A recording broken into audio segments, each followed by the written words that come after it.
I want to talk to you about legacy.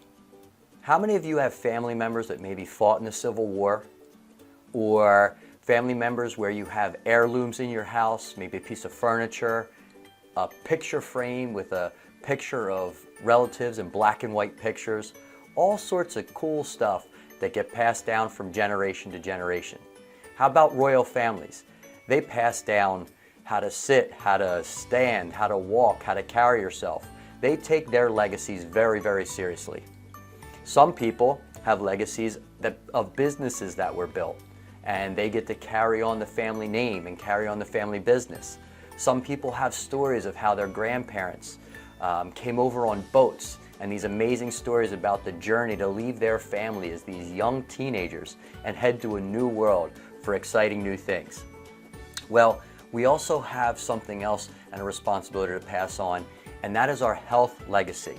So we may teach our kids about education, we may teach our kids about great family things, and I think it's very important to teach our families what people live for, not what they died of, even when we talk to other people.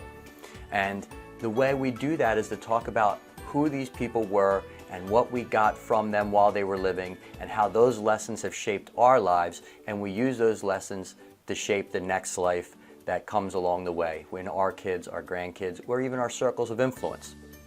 So people even around the house, I know that we do, have index cards of recipes that my great-grandmother used to make or my grandmother used to make. Now, nobody can make them the same, but we have the recipe. So these things do get passed on. And the point I'm trying to make about health is, and I want to focus on, is that every child is born with a wealth of health. Everything they'll ever need, they're born with. Now, are we teaching them, are we leaving behind a map with clear instructions on how to take care of that health, invest in that health, and maximize that health so that they can have the best life possible? I got eating from a garden from my great-grandmother.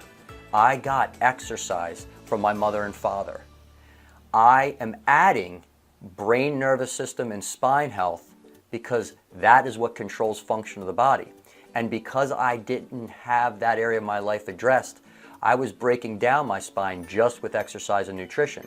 So when I added brain, nervous system, and spine to what was passed down to me, my ceiling on health has improved, and I've been getting healthier ever since. I want what I learn and my ceiling to become the floor and the foundation that Mackenzie uses to build what she learns on top of that and pass that on to the next generation so that they don't have to suffer from or miss out on anything in life because of something that we didn't tell them that we learned in our generation. So make sure you take the time to, first of all, invest and learn about what health is for yourself. Next, teach it to your kids, because there is a clear line of things that kids aren't being taught, and I see it in my office every day. 9% of 10-year-olds have degeneration in their spine. 37% of 25-year-olds have degeneration in their spine. 80% of people have degeneration in their spine before 60. Nobody is teaching kids from birth how to take care of their spine, and it is the system that protects your brain and nervous system and carries life to your body parts. And the clearer that path is and the healthier your spine is, the better the body functions and the healthier you're going to be. You put exercise and nutrition on top of that. And also, one thing I'm very excited about learning for myself and making sure Mackenzie understands is mindset, how to realize and remember who she is, stay in the Word of God, and really keep her mind strong and healthy so that she can be who she's designed to be, not who the world tells her to be.